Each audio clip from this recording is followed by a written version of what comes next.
All right, Shalom, it's Wild Bar Car. First and foremost, I want to give all praises to the Heavenly Father and His only begotten Son, Yahweh, Bahashem, Yahweh Shai, Bahashem, Rakakadash. Double honors to the apostles and elders, great millstone, who rule well and teach well. And peace, love, and salutation to you, Akim, that's pushing this truth and true sincerity. All right, got a lesson on history. Don't fall asleep on me now. But, we'll get into one of the four generals, all right, Cassander, because like the apostles and elders say, you got to know the history to understand the mystery. You got to go in and do your due diligence with this history. And this ain't gonna be all deep. It's just basic references through the spirit, to the scriptures, and just some history. Because that's one of the things you got to know. You got to know the four generals who succeeded Alexander the Greek, or as they say in the world, Alexander the Great. So I'm gonna get into one of the generals named Cassander. Right now, the four generals is Cassander, Lysimachus, Ptolemy, and Seleucid. Right. So we're gonna get into this, and Lord willing, you're edified. This is First Maccabees, and that's why they took. I'm gonna just make a point. The Apocrypha, which Vocab Malone doesn't believe in, it goes into Kanaka. It goes into, for instance, the history, man. All right, the history of Alexander the Greek. All right, goes into Antiochus Epiphanes, so on and so forth, man. Judas Maccabees, so on and so forth. So this is First Maccabees chapter 1. It says, and it happened after that Alexander, son of Philip, the Macedonian, who came out of the land of Shittim, had smitten Darius, king of the Persians and Medes, that he reigned in his stead the first over Greece. Now, if you don't know who Alexander the Greek is, or the Great, all right, Alexander the Great, also known as Alexander the Third or Alexander of Macedonia, born 356 BCE in Pella, Macedonia, and he died June 13th, 323 BCE. Some historians say it was June the 10th, but in 323 he dropped dead. All right. It says King of Macedonia, he overthrew, Slocky for the background noise, who overthrew the Persian Empire, and that was in 331 BC. All right, that was the battle of Arbela, when they took down the Medes and the Persians. So the scriptures line up with history, man. If any one of you jakes out here to say the Bible is fake, you don't do your due diligence, man. The scriptures say study to show yourself approved. That's that old Negro logic of, I don't believe in all that, man, because Negroes don't read. All right. You come into this thing, you got to do some research. All right. You got to take the time to do this research and get it for yourself so you can teach. That's what we're here for. The scriptures say, let all things be done to edify. Right. It says, King of Macedonia, who overthrew the Persian Empire, carried Macedonian arms to India and laid the foundations for the Hellenistic world of territorial kingdoms. All right. And Israelites were in this Hellenistic period. That's why when you see different precepts in the Bible pertaining to Greeks, all right, neither Jew nor Greek, those are Israelites who were Hellenized. They started speaking the Greek language. They started carrying on the customs, all right, starting with this guy, Alexander the Greek. All right. It says Alexander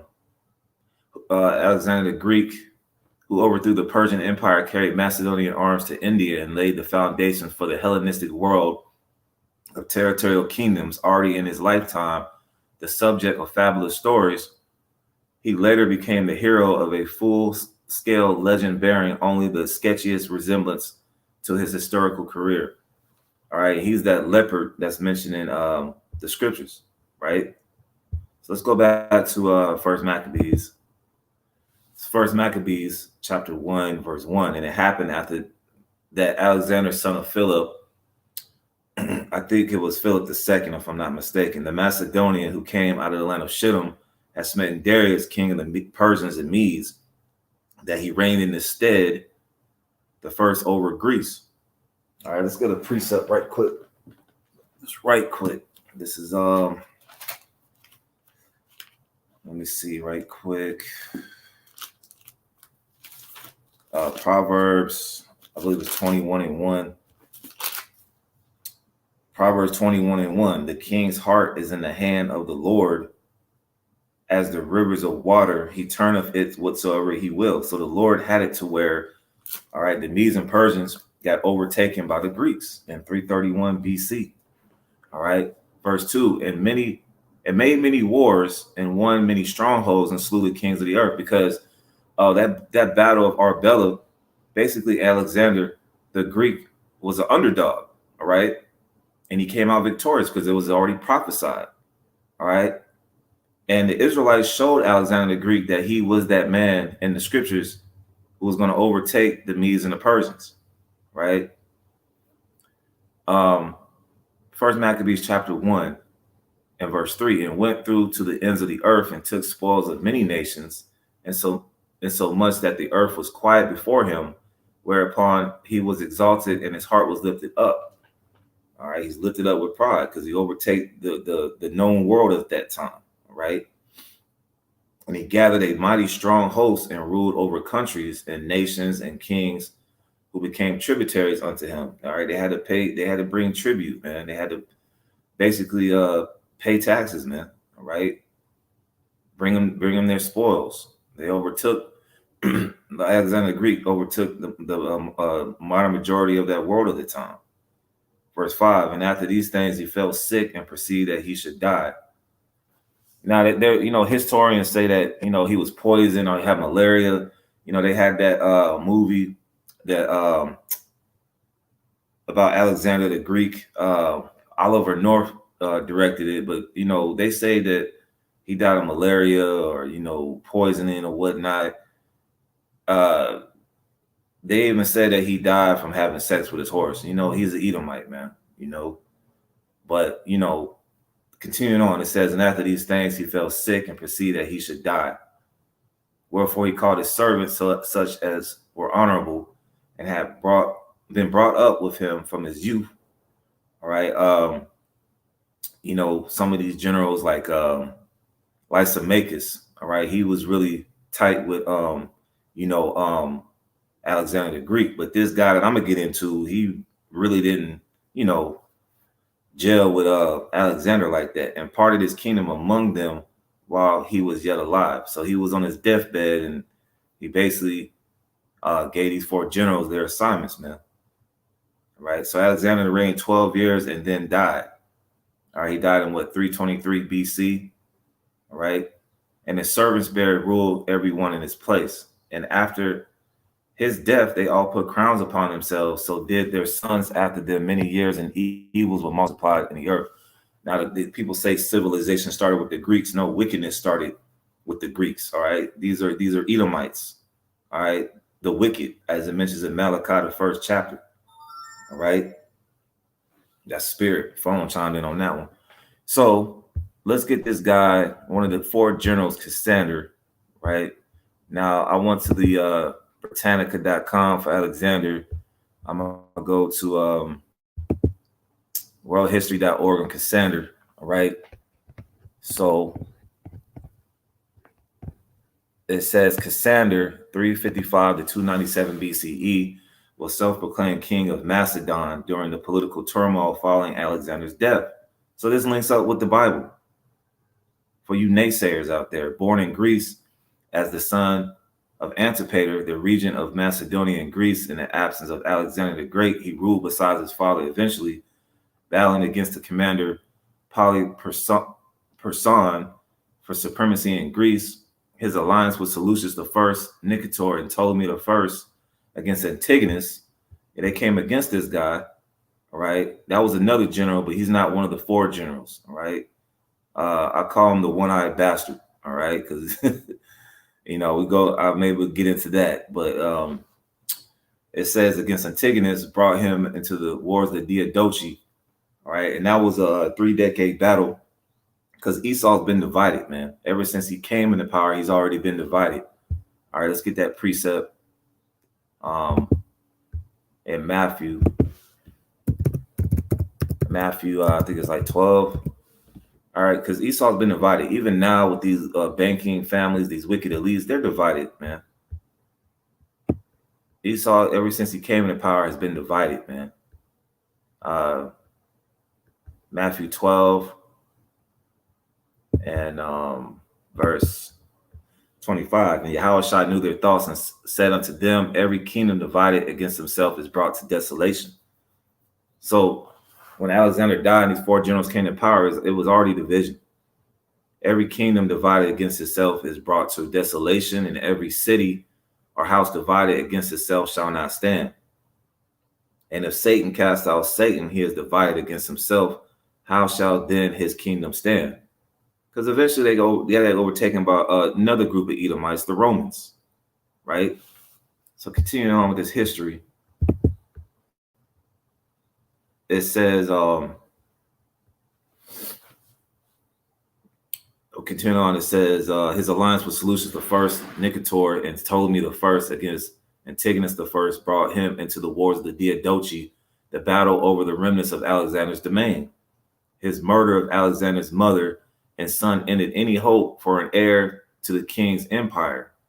Cassander's death in 297 would, for a time, bring stability, but without an heir, his beloved Macedon will fall into the hands of others. I'm going to show you a map of Macedon, right? These are the 4 generals in their land. Ptolemy, of course, took over Egypt. All right, Seleucus took over Asia Minor, all right, the Middle East. Lysimachus had Thrace, which is basically northeast of Macedon, and here's Macedon right here, where Cassander, all right, took over. So these are the 4 generals, right? Continuing on, it says, let me see, let's go to the juicy part. Let's get this right here. Since I brought out that Matthew 12 and 26, Cassandra and Alexander were not strangers. However, it became obvious many years later that they were not close friends. Yeah, they weren't homeboys. They were both about the same age and along with Ptolemy and Hephaestion, students of the great Athenian philosopher Aristotle. Now the year was 323 BCE, and Cassander stood before the king intending to make a valiant plea on his father's behalf. He witnessed several Persians prostrating themselves before Alexander, an old Persian custom called proskynesis. His immediate reaction was to laugh. The historian Plutarch in his Greek Lives wrote he could not stop laughing himself because he had been brought up in the Greek manner and had never seen anything like that before. Alexander grew irate and grabbed hold of Cassander's hair violently with both hands and pounded his head against the wall. So they didn't gel together, man. All right, it says the image of this brutal attack will remain with Cassander for years to come, and whenever he would see a statue or painting of the king, he would faint, Plutarch wrote in it, of this malady. So they didn't get along, man. They were already divided from the jump. All right. Alexander's death on June 10th. So one Britannica says it was June 13th. This says it was June 10th BCE. Alexander the Greek died. Since that time, arguments and rumors have persisted concerning the possible cause: malaria, an old wound, his alcoholism, or even poisoning. So continuing on, it says this latter cause was something Olympius wholeheartedly believed. However, the rumor of poisoning, regardless of any direct evidence brought into the conversation, the names of Cassander, his brother Iolaus, Antipater, and even Aristotle. Supposedly, according to rumor, Aristotle, on the orders of Antipater, obtained the poison from a spring that flowed into the river Styx. Cassander carried it to Babylon. This is a rumor, of course, and the hoof of a mule, and it was delivered to the king by Iolaus, Alexander's cupbearer. So that's it on that. I'm gonna get some precepts. And this is Alexander the Greek, known as Alexander the Great to historians, right?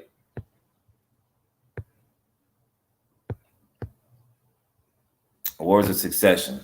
At a meeting held in Tripardius, presided by Antipater in 321, the vast empire was divided among the various commanders. The more notable assignments confirmed in the agreement were Ptolemy had Egypt, Seleucus Babylonia, Lysimachus had Thrace, while Antigonus ruled much over Asia Minor. Lastly, Antipater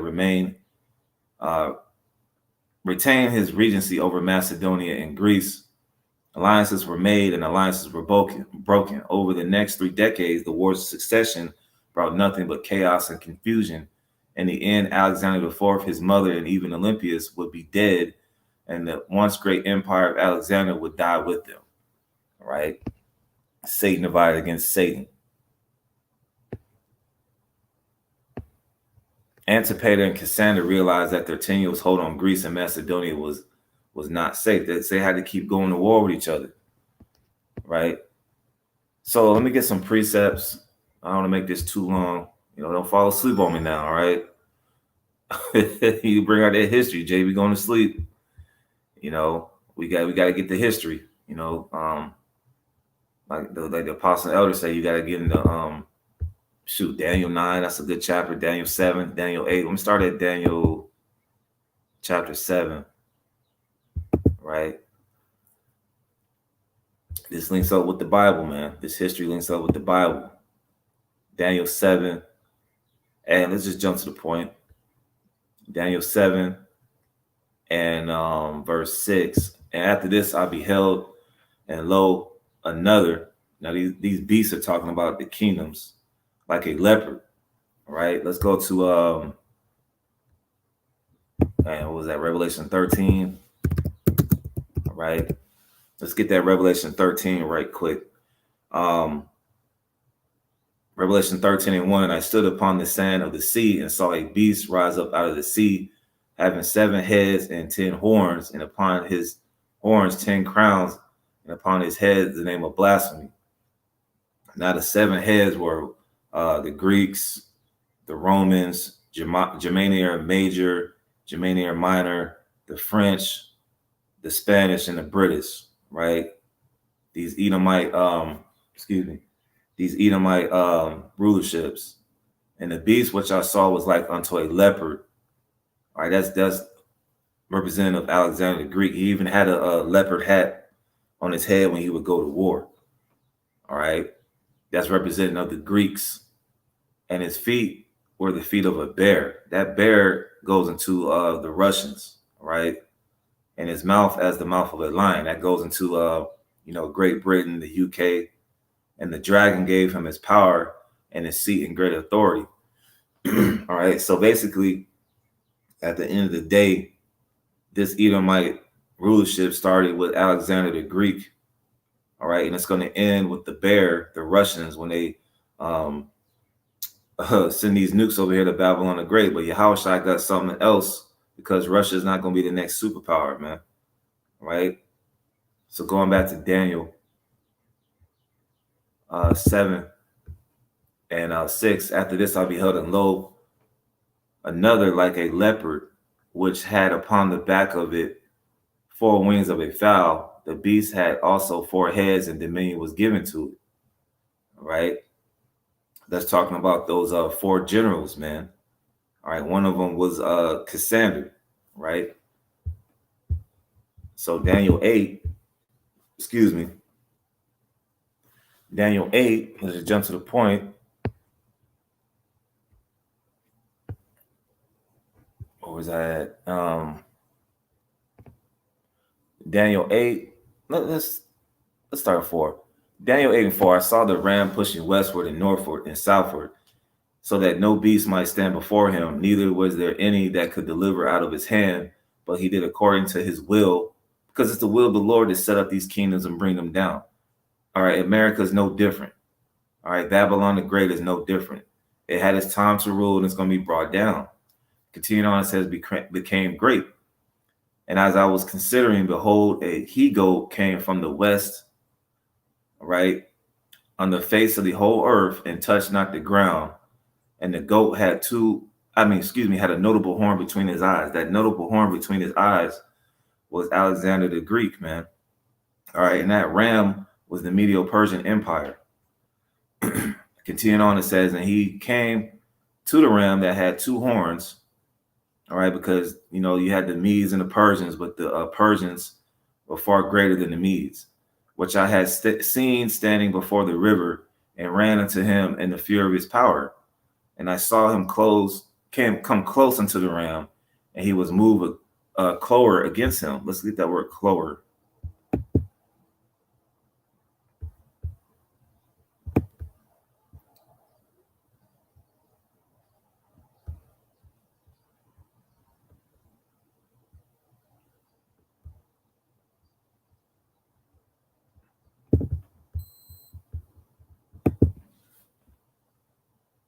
That Hebrew word is marar. Marar. All right. It says to be bitter, to show bitterness, and bitter, to be enraged. All right. So basically, Alexander the Greek, all right, and his military took over the Medes and Persians in 331 BCE with great bitterness, man, enragement. All right. It says, where was I at? Daniel 8 in verse 7. And I saw him come close unto the ram, and he was moved with clower against him, and smote the ram, and brake his two horns, and there was no power in the ram to stand before him, but he cast him down to the ground, and stamped upon him, that there was none that could deliver the ram out of his hand. Therefore, the he-goat waxed very strong. All right, I believe Alexander Greek. Let me see. I got some notes in here as far as how old he was and Maccabees. Got it in my notes.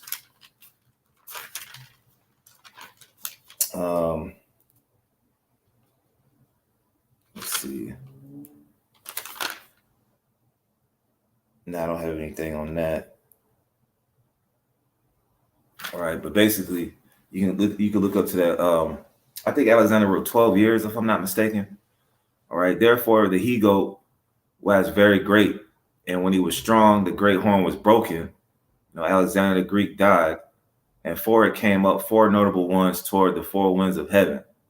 All right, Cassander, Lysimachus, Ptolemy, and Seleucid, the four generals. Right. So going back to this history, all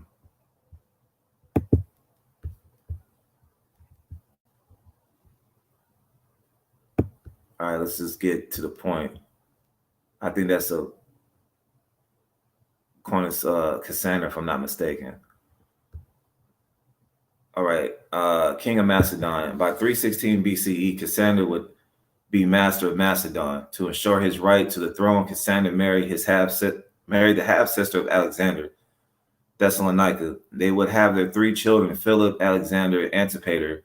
None of them would survive to follow in their father's footsteps. The disagreement with Person would finally come to an end. Oddly, it would center on another possible claimant to the throne.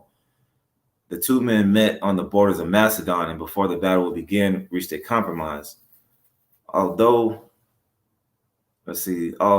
never honestly considered by any regent, Alexander had a son, Heracles, by his Persian mistress, Barnsan. Polyperson would die in 302 BCE, agreed to kill Heraclius, and as a reward was named a major general in the Peloponnese. Cassander continued his fight against Antigonus from 315 to 311 BCE, finally reaching a tenuous peace agreement. In 305, he became a self-proclaimed king of the Macedonians. But at the Battle of Ipsus in 301, Cassander, Ptolemy, Seleucus I, and Lysimachus would again battle Antigonus. There goes that division again. And his son Demetrius I of Macedon. The latter two would be defeated, and the old commander Antigonus would die in battle. Cassander himself would die in 297 BCE, and for a while Macedon was left stable. Unfortunately, without a survivor heir to carry on, his beloved Macedon fell to the enemy Demetrius. So that's basically it on this history of Cassander, one of the four generals. Lord willing, I can do the other three. Lord willing, that was edifying. Once again, I want to give all praises to the Heavenly Father and His only begotten Son, Yahweh, by Hashem, Yahweh Shai, by Hashem Rakakadash. Double honor to the apostles and elders of Great Millstone, and peace, love, and salutation to you, Akin, that's pushing this truth and truth sincerity. Shalom.